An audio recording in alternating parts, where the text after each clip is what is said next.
Good morning all of you. BSc second year में inorganic chemistry में अपनी third unit चल रही थी, कोऑर्डिनेशन कंपाउंड्स या उपसहज संयोजक यौगिक।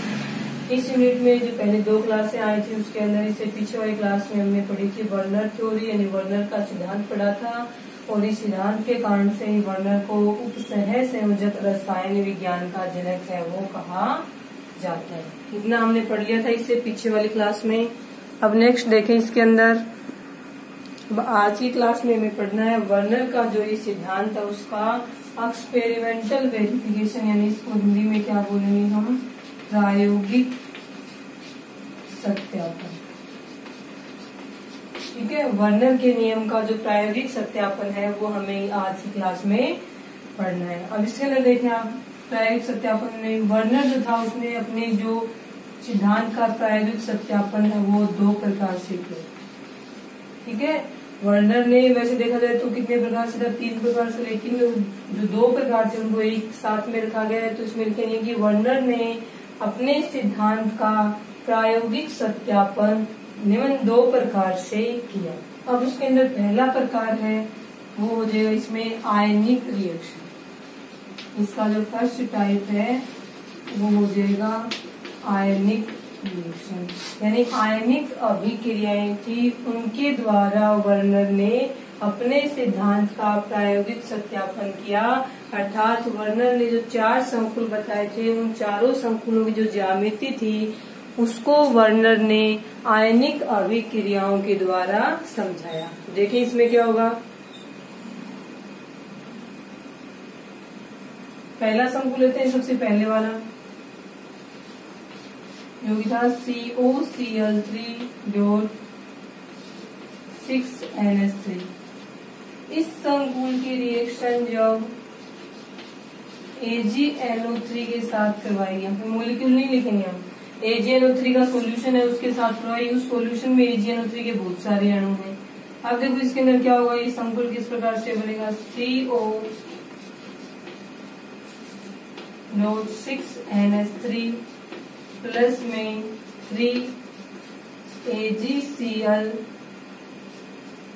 और साथ में यहाँ पे चार्ज कौन सा आ जाएगा, प्लस के साथ में। ठीक है, तो देखिए इसके अंदर जब कोबाल्ट का जो फर्स्ट संकुल था वर्नर के अनुसार उसकी रिएक्शन सिल्वर नाइट्रेट या AgNO3 के साथ करवाने पर AgCl के 3 अणु बने 3AgCl। इसका क्या बनता है, यहाँ पे श्वेत अवक्षेप बनता है, वाहित पीपीटी यहाँ पे बन जाती है। तो जब इस संकुल की रिएक्शन AgNO3 विलयन के साथ में करवाएंगे तो 3AgCl हमें श्वेत अवक्षेप के रूप में प्राप्त होंगे और साथ में ये प्राप्त होगा। अब ये जो AgNO3 उसने Cl के साथ में क्रिया क्योंकि कल ये जो संकुल था इसकी ज्यामिति बनाई थी तो उसमें लिखा था हमने कि जो 6 NH3 थे वो कोबाल्ट के साथ में सेकेंडरी वैलेंसी से जुड़े हुए थे, जबकि तीनों जो Cl नेगेटिव आयन थे वो प्राइमरी वैलेंसी से यानी डॉटेड लाइन से जुड़े हुए थे। अर्थात ये आयनिक बंध जुड़े हुए थे और ये एक प्रकार की क्या है, आयनिक अभिक्रिया है। आयनिक अभिक्रियाओं में कौन से बॉन्ड टूटते हैं, आयनिक बॉन्ड टूटेंगे।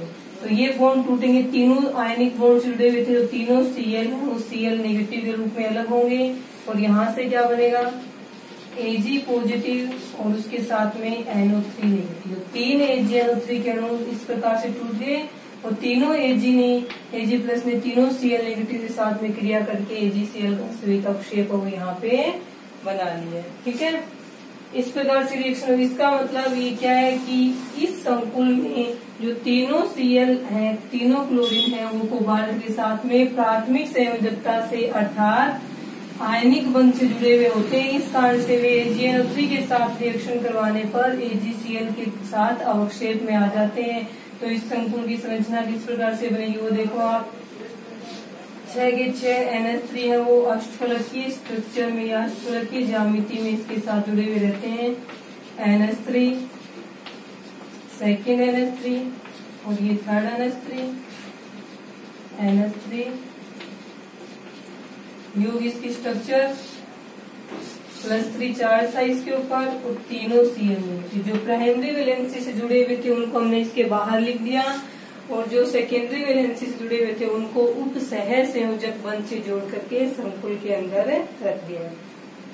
अब इस संकुल के अंदर जो क्लोरीन कोबाल्ट था उसकी +3 ऑक्सीडेशन स्टेट है वो पाई जाती है। उसके बाद अपना जो सेकंड संकुल है उसकी ज्यामिति बनाएंगे। ये बन गई इसमें फर्स्ट संकुल की।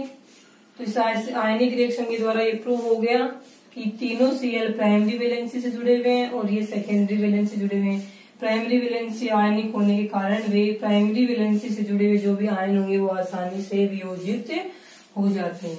तो ये होगी इसकी स्ट्रक्चर। इसके बाद में हम इसका जो सेकेंड कॉम्प्लेक्स था उसकी संरचना देखेंगे।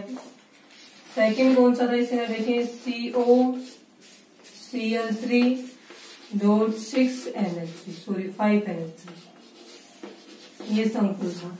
इस संकुल की रिएक्शन भी हमने किससे करवा दी, AgNO3 के साथ करवा दी। इसकी रिएक्शन AgNO3 के साथ में करवाने पे बनेगा COCl.6NH3 +2 प्लस में 2AgNO3। ये वही क्या बन गई इसके अंदर वाहिद पीपीटी बन गई। तो इसमें क्या लिखेंगे कि जो सेकेंड वाला संकुल होता है COCl3.5NH3 इसके रिएक्शन सिल्वर नाइट्रेट के साथ में करवाने पर दो AgCl का श्वेत अवक्षेप वो प्राप्त होता है। यानी 2 AgCl यहाँ पे अवक्षेपित हो जाएंगे। 2 AgCl अवक्षेपित हुए इसका मतलब इन 3 Cl में से केवल 2 Cl है वही Cl नेगेटिव के रूप में अलग हुए हैं इस संकुल से। तो इसका मतलब क्या है कि तीनों Cl में से 2 Cl है वो तो प्राइमरी वैलेंसी से जुड़े हुए हैं जो कि वियोजित हो गए, जबकि तीसरा जो Cl है वो कोबाल्ट के साथ सेकेंडरी वैलेंसी से जुड़ा हुआ होता है। सेकेंडरी के साथ साथ वो प्राइमरी से भी जुड़ा हुआ होगा। तो सेकेंडरी से भी जुड़ा हुआ है इस कारण से, और तीसरा Cl है वो वियोजित होकर AgCl के साथ अवक्षेप नहीं बनाता है। तो इसकी जो स्ट्रक्चर बनेगी उसमें हम क्या लिखेंगे, कोबाल्ट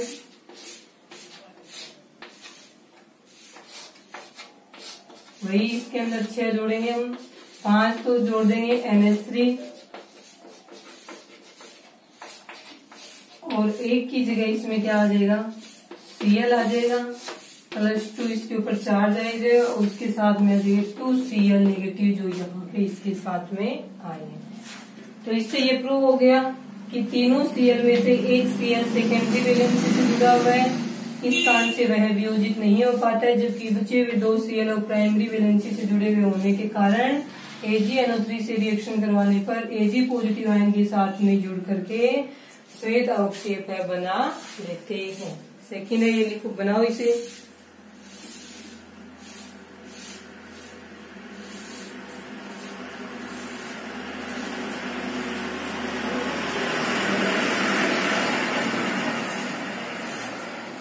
उसके बाद इसका तीसरा संकुल देखते हैं। तीसरे संकुल में यहाँ पे क्या आएगी, 4NH3 है। फिर इसकी रिएक्शन वापस AgNO3 के साथ में करवाएंगे तो यहाँ पे अवक्षेप हम कितने प्राप्त होंगे, AgCl का केवल एक अवक्षेप है वो हमें यहाँ पे प्राप्त होगा। तो इसका मतलब क्या है कि तीनों Cl में से एक Cl जो इसके साथ में अवक्षेप के रूप में आया है वो तो होगा प्राइमरी वैलेंसी से जुड़ा हुआ, बचे हुए दोनों Cl है वो सेकेंडरी वैलेंसी से जुड़े हुए होते हैं। तो इसकी स्ट्रक्चर में एक NH3 हटाकर उसकी जगह Cl लिख दिया और यहाँ पे एक Cl नेगेटिव और यहाँ पे चार्ज आ जाएगा +1।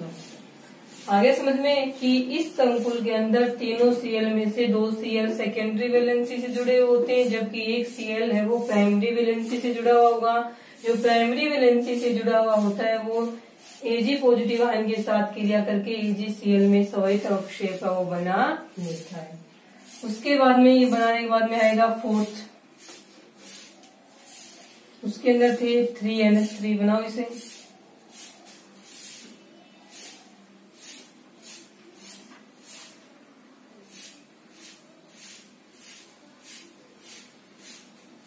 तो इसके लिए कल हमने ये बोला था कि 2 Cl है वो सेकेंडरी से और एक Cl है वो प्राइमरी वैलेंसी से जुड़ा हुआ है। अब इसके अंदर देखें चौथे संकुल के अंदर AgNO3 के साथ में हमने रिएक्शन करवा दी। तो यहाँ पे हमें AgCl का श्वेत अवक्षेप है वो प्राप्त नहीं होता है। इसका मतलब ये है कि ये संकुल जो होता है 4th नंबर वाला COCl3.3NH3 ये AgNO3 के साथ क्रिया नहीं करता है। क्यों? क्योंकि इसमें जो तीनों Cl जुड़े हुए हैं, ऋणायन जुड़े हुए हैं, तीनों ही Cl कोबाल्ट के साथ में सेकेंडरी वैलेंसी से जुड़े हुए होते हैं। इस कारण से वे वियोजित नहीं हो पाएंगे, और वियोजित नहीं हो पाएंगे तो ये जो संकुल है वो AgNO3 के साथ में रिएक्शन नहीं करेगा। तो ये बन जाएगा इसके अंदर। आगे समझ में। और इसकी स्ट्रक्चर जो हमें वर्नर के अनुसार बताई थी उसमें भी यही था कि 3 NH3 और 3 Cl, यानी सारे के सारे जो 6 हैं वो कोबाल्ट के साथ सेकेंडरी वैलेंसी से जुड़े हुए होते हैं, अर्थात इस संकुल में प्राइमरी वैलेंसी से कोई भी आयन है वो जुड़ा हुआ नहीं होता है। इसी कारण से इसने AgNO3 के साथ में रिएक्शन नहीं की, क्योंकि AgNO3 के साथ में रिएक्शन करने पर संकुल के केवल प्राइमरी वैलेंसी से जुड़े हुए आयन ही वियोजित होकर के इसके साथ में जुड़ के अवक्षेप बनाते हैं, जबकि इसमें ऐसा था नहीं। सारे के सारे जो अणु और आयन थे वो सेकेंडरी वैलेंसी से जुड़े हुए थे, इस कारण से वियोजित नहीं हो पाते। तो इस संकुल ने AgNO3 के साथ में कोई रिएक्शन नहीं की। ये था इसमें वर्नर के सिद्धांत का प्रायोगिक सत्यापन आयनिक अभिक्रियाओं की सहायता से। उसके बाद देखें इसमें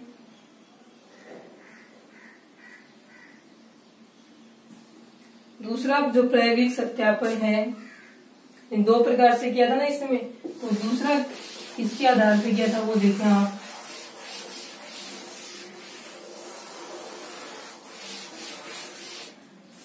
दूसरे में 2 आते हैं, एक तो था हिमांक में अवनमन डिप्रेशन इन फ्रीजिंग पॉइंट, और एक था इसमें चालकता के प्रयोग। अब ये जो संकुल यौगिक होते हैं उन संकुल यौगिकों की चालकता है वो इन यौगिकों में आयनों की संख्या पे या कणों की संख्या पे निर्भर करती है। उसी प्रकार से हिमांक जो होता है या हिमांक में अवनमन है वो भी कणों की या अणुओं की संख्या पर निर्भर करता है। तो इसके अंदर हमें कणों की संख्या देखनी है, और चालकता प्रयोग में हमें आयन या फिर हम बोलते हैं आवेश की संख्या है वो हमें चेक करनी है। ठीक है, तो देखें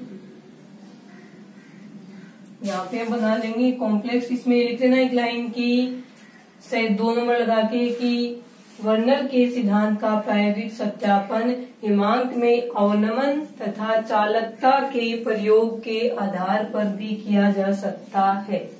हिमांक में अवनमन है वो संकुल में कणों की संख्या पर निर्भर करता है, जबकि चालकता है वो संकुल पर आवेश की संख्या पर निर्भर करती है। अब देखिए इसके अंदर यहाँ पे आ जाएगा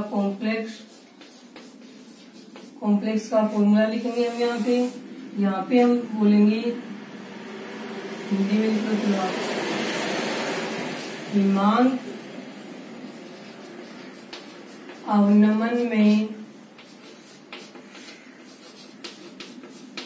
कणों की संख्या number of particle in freezing depression यहाँ पे आ जाएगा। उसके बाद में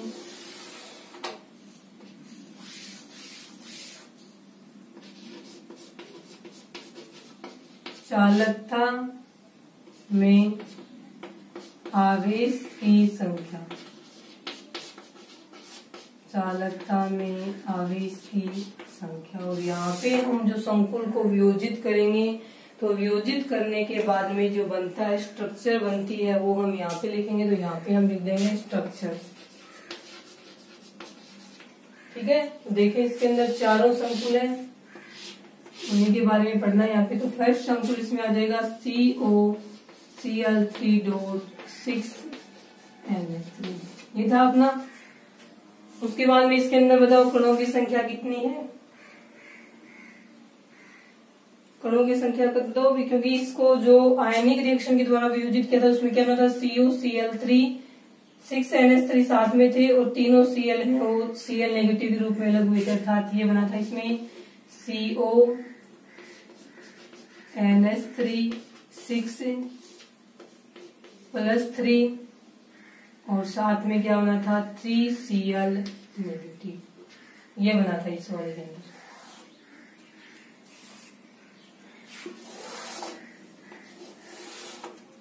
ठीक है।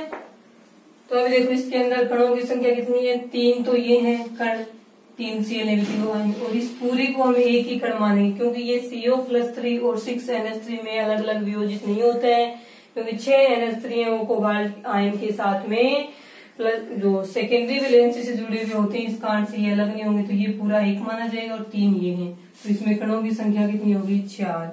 आवेश की संख्या 3 प्लस में है, तीनों Cl पे एक माइनस है, तो 3 और 3 कितना हो गया, 6 हो गया। उसके बाद में सेकंड संकुल कौन सा था, COCl3.5NH3। अब इसको वियोजित करेंगे तो क्या होना था, CONH3 5Cl +2 प्लस में 2Cl नेगेटिव। कणों की संख्या 1 और 2 ये थी, तो कितनी होगी, 3 होगी। आवेश कितना है, +2 और 2 इनका है, तो कितना आ गया, 4। 2 प्लस का 2 माइनस का 4 हो गया। उसके बाद में तीसरा था इसमें COCl3.4NH3। तो इस संकुल की संरचना किस प्रकार प्राप्त हुई थी हमें, CONH3 4Cl2 positive charge plus में Cl नेगेटिव। ये देखो इसके अंदर कि हमें जो संकुल बनाना है उसके अंदर टोटल 6 करने हैं, 6 इसके द्वारा हो गए, तीनों Cl माइनस में जाएंगे, 5 इसके द्वारा हो गए, 6 करने के लिए 1 Cl यहाँ से जाएगा, बचे हुए 2 Cl माइनस के रूप में आ जाएंगे। इसमें 4NH3 2 Cl जुड़ करके 6 बनाएंगे, कॉम्प्लेक्स में लिगेंड की संख्या जो बचा हुआ 1 Cl है वो माइनस के रूप में बाहर निकलेगा। तो इसके अंदर कणों की संख्या कितनी है, 1 और 1 की है 2। चार्ज कितना है, +1 -1, तो 1 और 1 माइनस वाला तो कितना हो गया, 2 हो गया। लास्ट चौथा संकुल था वो था इसके अंदर COCl3.3NH3। तो 6 करने के लिए 3 ये काम में आएंगे, 3 ये काम में, इसका मतलब संकुल के बाहर कोई भी क्लोराइड आयन के रूप में नहीं जाएगा, तो इसके लिखेंगे हम CONH3 3Cl3। अब इसके कणों की संख्या कितनी है, 1 ही है, और इसमें चार्ज कितना है, 0। तो इस प्रकार से हम हिमांक अवनमन में कणों की संख्या तथा चालकता प्रयोग में आवेश की संख्या है वो ज्ञात कर सकते हैं। अब इसके जो हिमांक में अवनमन था, मतलब इसमें ऊपर से नीचे की तरफ चलने पर कणों की संख्या कम होने के साथ साथ हिमांक में अवनमन है वो क्या होता जाएगा, हिमांक का वो कम होता जाएगा, और चालकता में भी आवेश की संख्या कम होने के साथ साथ में चालकता का मान भी इन संकुलों का कम होता जाता है। तो इस संकुल में चालकता होती है सबसे अधिक और इसकी चालकता होती है सबसे कम। ये प्रैक्टिकल के द्वारा प्रूव किया गया था। तो इस प्रकार से जो ये दो आयनिक अभिक्रियाएं हैं और सेकंड हिमांक में अवनमन और चालकता है, चालकता के जो प्रयोग हैं इनकी सहायता से वर्नर के सिद्धांत का प्रायोगिक सत्यापन है वो किया जा सकता है। ठीक है। उसके बाद वर्नर ने लाइन और देख लो इसके अंदर,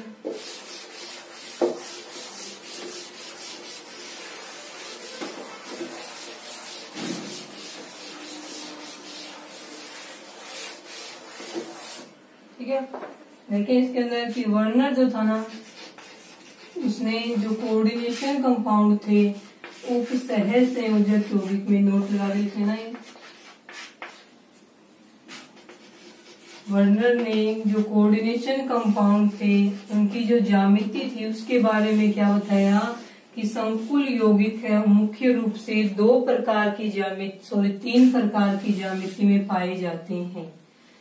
वर्नर ने बताया कि जो उपसहज संयोजक यौगिक है वो मुख्य रूप से 3 प्रकार की ज्यामिति में पाए जाते हैं। वो 3 प्रकार की ज्यामिति कौन सी, वो देखें इसके अंदर।